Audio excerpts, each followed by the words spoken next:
Hello friends and welcome to my video session. My name is Balu Chaudhary from KK Wak Senior College Sanduri. So in this lesson I am presenting a topic Q in C programming under the subject data structures and algorithms. So let us start. So objectives of today's topics are examine Q processing, define a Q abstract data types, demonstrate how a queue can be used to solve the problems, then examine various queues implementations, and then we can compare the queues with the other data structures like stacks and queues. Now first we will see or we will try to understand the concept of queue in real life example.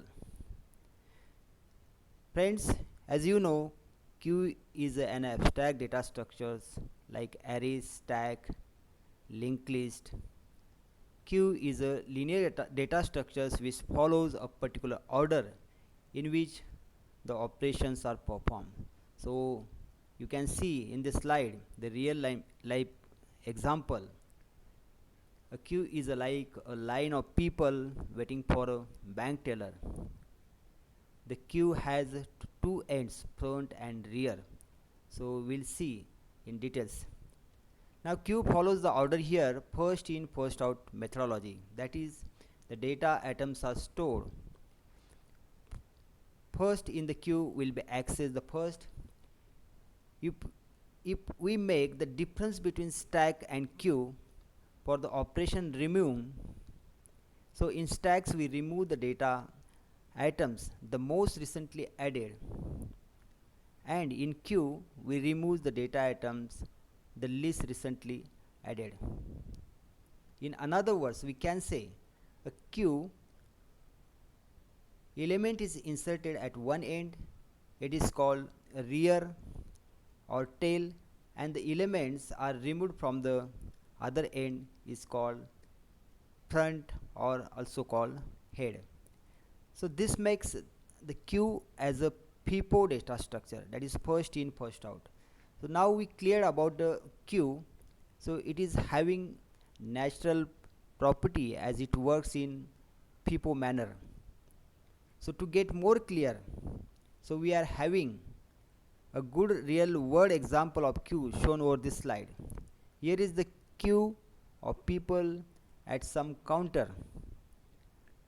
So let us say a ticket counter where we buy a movie ticket, and if you are the first in the queue, so you will be first one to get the ticket, right? Same as the case with the queue data structure. Data inserted first will the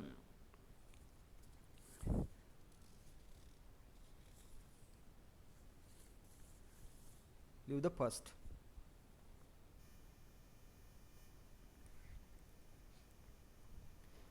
Now in this slide, now we will see the implementation of queue.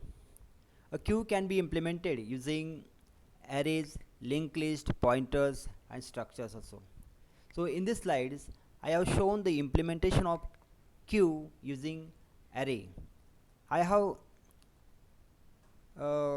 in this example, this queue contains the total elements are 5 stored in the linear fashion, and these elements are 5, 10, 9, 8, 12. So at the front the element is 15 and the last element is 12 is stored. So this position is called rear. Now you can see this array has n limits.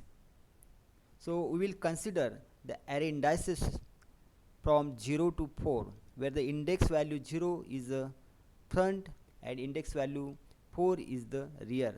The current queue is from 0 to 4 index value. If new element is to be added, so it will add to next index value as usual happens in the array. Total size of this queue is now 4.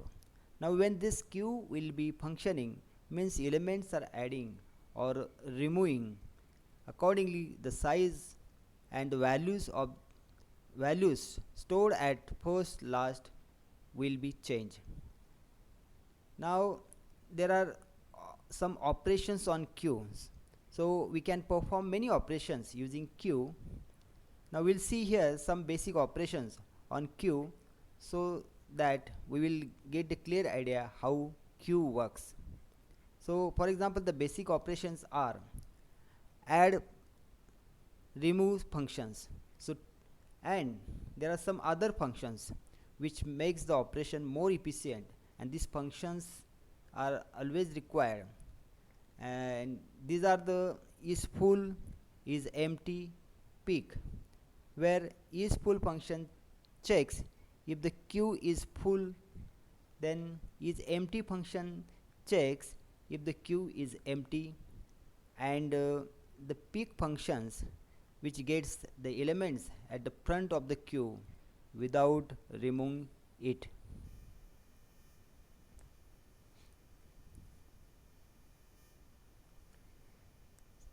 In this slide, similarly, when the element leaves the queues, the size of queue also decreases, and accordingly values at first and last changes. Here you can see when a element at the beginning is removed, the index position, for example 0, is empty, and the first element of this queue is now 10 and the last element is 12. So here first means and last means here first means front and last means rear. Front and rear are the two pointers or indices used to keep the track of the elements. So whenever we want to access data or handle queue operations, these two pointers or two indices are very important. That is, the first and rear are always used. So we'll see how the first and rear pointers works and use in C programs in coming slides. When the data item is removed from the queue, it will be removed from the front, and when the data item is added in the queue, so it will add at the position of the rear, and accordingly the values of these two pointers increment or decrements.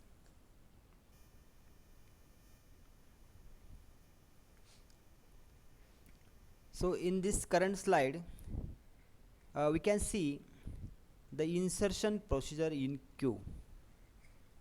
First, see the algorithm for insertion in queue. So in the first step, we check for the queue full, because if the queue is full, obviously we can't add or insert the data items. In second step, initially queue completely empty, and we can set the front and rear values to 0. As the elements are adding, the values of rear gets incremented and assign the elements at the positions rear plus 1 and so on. So these are the steps given to add or insert the data into the queue. The step 1 checks if the queue is full. Then step 2 is if the queue is full, produce overflow, error, and the exist. This is a choice given to the programmer. So before inserting any elements or data items into the queue, so be sure whether the queue is full or not. If it is full, so one cannot add the elements in the queue, and so accordingly you can display the error messages for the user. Then in step 3, if the queue is not full, increment rear pointer to point the next empty space, so that one can assign the new elements to that position. In step 4, add the data elements to the queue locations where the rear is pointing. And at the right slide, the actual C implementation of this insert function is given here, so you can see and study.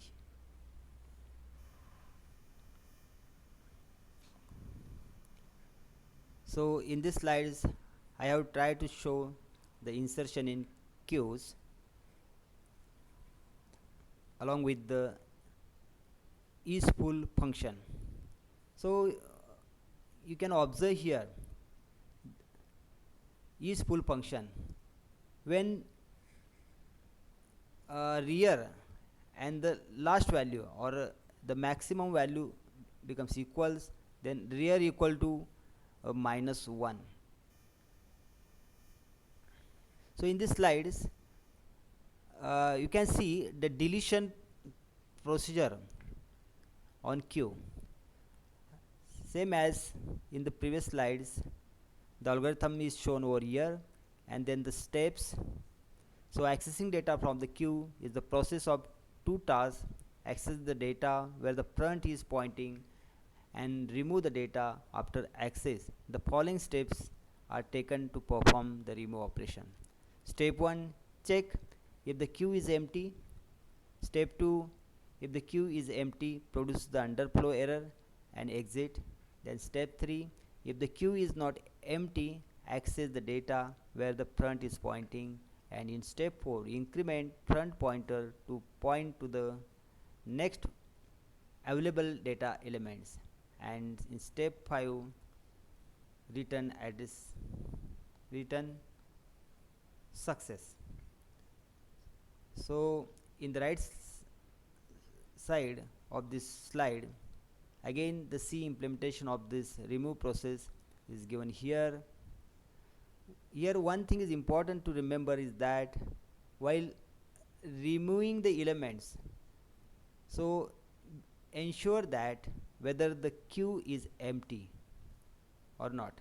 If it is empty, so you can't remove elements from the queue, so as you have to show some error message here.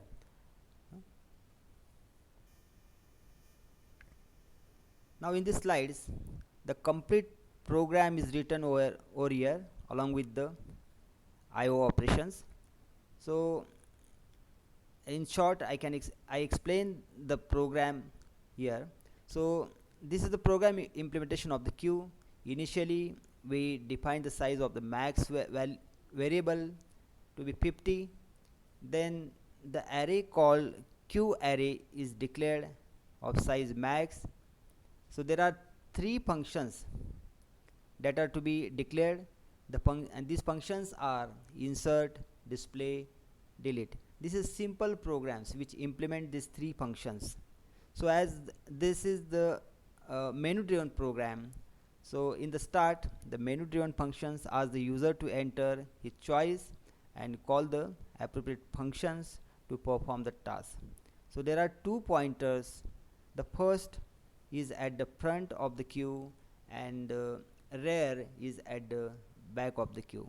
So we add the elements from the back of the queue and remove them from the front of the queue. So we will explain now the insert functions.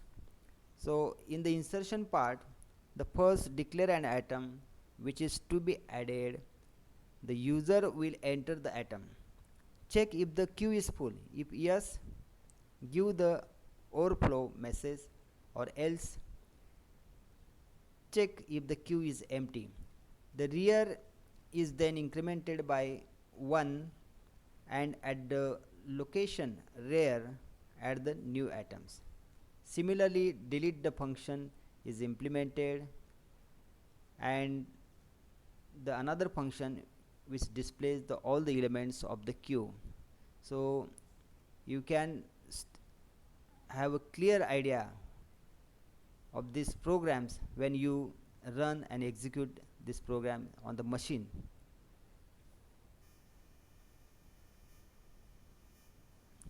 So thank you very much for watching this video. I hope you understood the basic concept of the queue, how the queue is, what is the concept of queue, how it is implemented in C programming. So once again, thank you for watching my video.